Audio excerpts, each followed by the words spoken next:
सोबी ने एक ठंडी आह भरी। काश कुमार शादीशुदा न होता। कुमार से अपने रूप की तारीफ सुनकर वो धन्य थी। फिदा तो पहले ही थी उस पर। जिस तरह के लड़के का ख्वाब वो देखने की उम्र से देखती आई है, कुमार बिल्कुल वैसा ही है। अमीर भी है और अपनी अमीरी का सही इस्तेमाल भी करना आता है उसे, कपड़ों में, घर और ऑफिस के डेकोरेशन में, यहाँ तक कि कार की एसेसरीज में भी उसकी चॉइस में एक आर्टिस्ट लुक और रॉयल्टी झलकती है। कुल मिलाकर जिन टैलेंट के लिए उसे तारीफ़ें मिलती है, वही सारी खूबियाँ कुमार में भी है। कुछ रुमानी हिंदी फिल्मों की माने तो वे एक दूजे के लिए ही बने हैं, पर हकीकत में ऐसा नहीं होता। कुमार उसकी सहेली आन्या का पति है। सोबी की मुंबई की एक बड़ी कंपनी में जॉब लगी है। घर ढूंढने तक उसकी चचेरी बहन ने उसे अपने घर में रहने का निमंत्रण दिया है।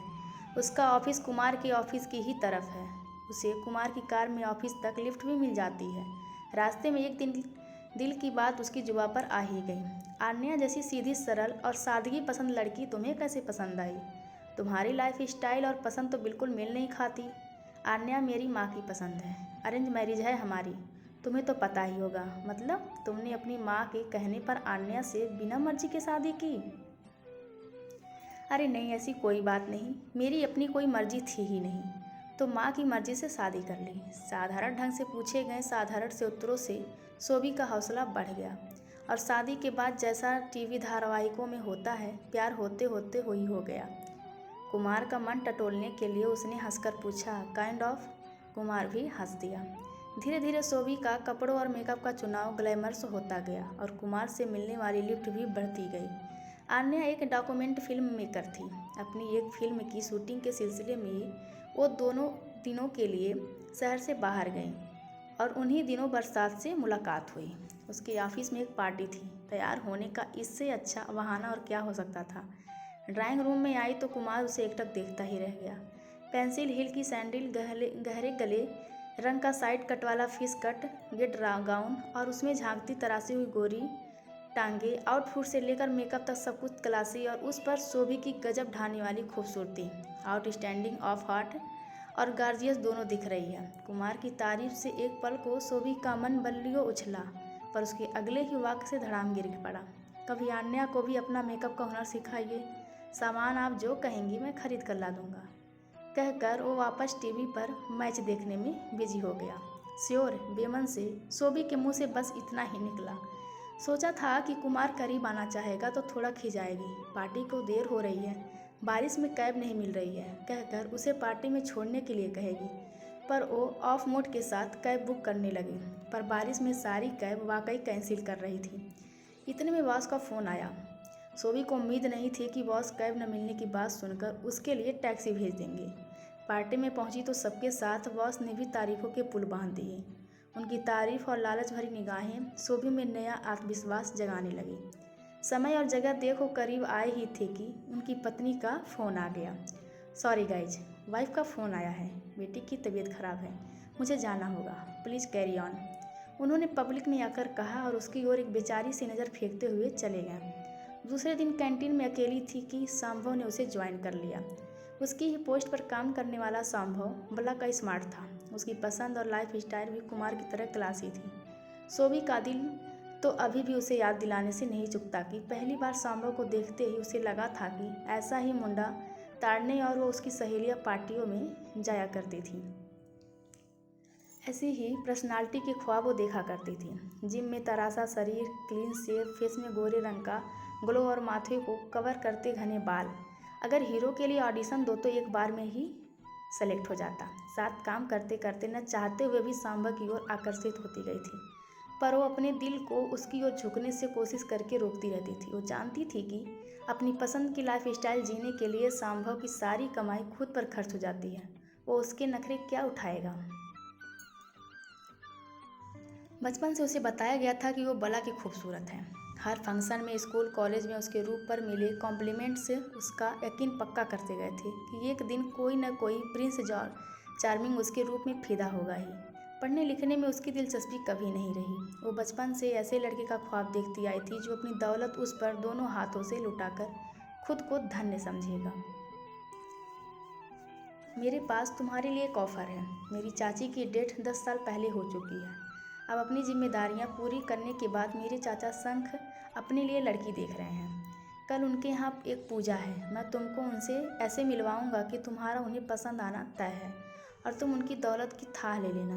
अगर तुम उन्हें पसंद करके उनकी ज़िंदगी में आना चाहो तो समझो हम दोनों की लाइफ सेट है। संभव पूरे आत्मविश्वास से बोलता गया जैसे उसका दिल कोई खुली किताब हो जो उसने पढ़ रखी हो। आप जैसी खूबसूरत, जवान और आत्मनिर्भर लड़की मुझसे शादी क्यों करना चाहती हैं? शादी के लिए कराई गई मुलाकात में इतने सौम्य स्वर में लेकिन स्पष्ट रूप से पूछे गए सवाल से सोभी अचकचा गई। हालांकि इस उत्तर के लिए संभव ने उसे तैयार किया था, फिर भी उसे उम्मीद न थी कि सचमुच उससे ये पूछा जाएगा। जी, मेरी माँ को एक ऐसी बीमारी है कि उसके इलाज पर लाख रुपए महीने का खर्च है। आप ना पूछते तो भी मुझे आपको ये बताना था। काफ़ी सोच विचार के बाद जवाब आया, ठीक है। आपको देखकर लगता है कि आपको खूबसूरती को कैरी करना भी अच्छे से आता है। आपने कोई कोर्स किया है? जी, सोभी चाहकी। पढ़ाई तो बस जॉब पाने के लिए की। पर्सनालिटी ग्रूमिंग का कोर्स जिसमें ब्यूटिशियन का कोर्स भी शामिल था, पूरे मन से किया है मैंने। गुड सोभी जी, मैं इस उम्र में शादी बच्चों की जिद से अकेलेपन का हमसफ़र पाने के लिए कर रहा हूँ, किसी की मजबूरी का फ़ायदा उठाने के लिए नहीं। आपके लिए मेरे पास एक ऑफ़र है। मेरी वाइफ फिनेंस इंस्टीट्यूट चलाती थी, मतलब पार्लर, जिम और फैशन डिजाइनिंग के साथ हर तरह की ग्रूमिंग का कॉम्पैक्ट कोर्स। उसके बाद सही मैनेजर के अभाव में वो बंद हो गया। बिल्डिंग और इक्विपमेंट्स का जैसा रिनोवेशन आप चाहेंगी हो जाएगा। थोड़ा हार्ड वर्क करना पड़ेगा। इंस्टीट्यूट फुल टाइम के लिए शुरू होगा, पर आप ऑफिस के बाद का वक्त दीजिए। आपकी इस दिशा की प्रतिभा के साथ मैनेजमेंट की प्रतिभा और अनुभव, इच्छा शक्ति और मेहनत से जल्द ही आप इतना कमाने लगेंगी, ऐसा मेरा विश्वास है। जब सेटल हो जाएं तो नौकरी छोड़ सकती हैं, फिर ये बिजनेस और ज़्यादा देगा, फिर पैसे जोड़कर उसे खरीद लीजिएगा। इस बीच मैं हूँ अगर कोई ज़रूरत पड़ जाए तो। जी थैंक्स। आसर से खुले सोभी के मुंह से बस इतना ही निकला। माँ के लिए अपनी ज़िंदगी का सौदा करने को तैयार बेटी के लिए कुछ करके मुझे खुशी होगी। गॉड ब्लेस यू, कहकर शंख मुस्कुरा दिए। रिनोवेशन हुआ, इंस्टीट्यूट शुरू हुआ। इस सिलसिले में शंख से रोज़ मुलाकात और फिर ढेर सारी बातें होने लगी। शुरू में सोभी के मन में शंख का मोह लेने का लालच था और शंख के एकाकीपन को एक बातूनी दोस्त मिल गया था।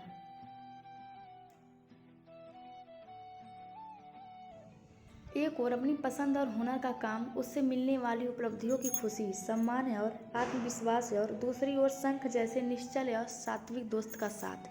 सोभी की सोच की दिशा बदलने लगी। अपने आसपास के लोगों की छोटी से छोटी तकलीफ दूर करने का, सबका ख्याल रखने का शौक रखने वाले शंख ने उसे अपने लगने लगी। वक्त के साथ में ये अपनापन सोभी की सबसे बड़ी चाहत बन गया। एहसास हुआ कि ये अपनापन जीवन के लिए कितना ज़रूरी है, मन को कितनी खुशी देता है। यह एहसास कि कोई है जो बिना किसी स्वार्थ के ही इतनी मदद करता है। तभी एक पार्टी में कुमार से मुलाकात हुई। आपके घर से जाने के बाद से कितनी बार मिलना चाहा आपसे, पर आप मेरी उस दिन की बेरुखी पर गुस्सा है ना। आप नहीं जानती मेरा घर काम वाली के भरोसे चलता है, इसीलिए हर जगह कैमरे सेट हैं। कुमार ने नज़दीक आना चाहा, पर सोभी मुस्कुरा कर उठ गई। कैमरे तो हर जगह सेट हो सकते हैं, न भी हो तो अपना ज़मीर तो होता ही है। ये पार्टी भी कैसा इत्तेफाक थी। एक्स बॉस भी मिल गए और उन्होंने भी कुछ कुमार जैसी बातें करके वैसा ही जवाब पा लिया। मैंने तुम्हें हम दोनों की लाइफ सेट करने के लिए चाचा से मिलाया और तुम केवल अपनी लाइफ सेट करने की फिराक में हो। मैं कल ही चाचा को सब कुछ बता दूंगा। बहुत देर प्यार का इजहार करके रूखा जवाब पाने के बाद संभव गुस्सा गया। सोभी मुस्कुरा उठी। थोड़ी सी देर कर दी।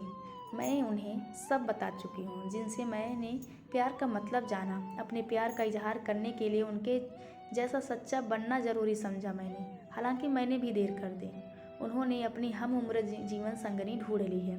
उनकी नज़र में मेरा प्यार एक इन्फेचुएशन है जिससे मैं जल्द ही उबर जाऊंगी। तब भी तुम मेरे प्यार को संभव चौंका। प्यार का मतलब भी समझते थे हम, लेकिन गलती केवल तुम्हारी नहीं है। सदियों से समाज सिर्फ आदमियों ही नहीं, औरतों के मन में भी ये भरता आ रहा है कि वो सिर्फ भोग का सामान है।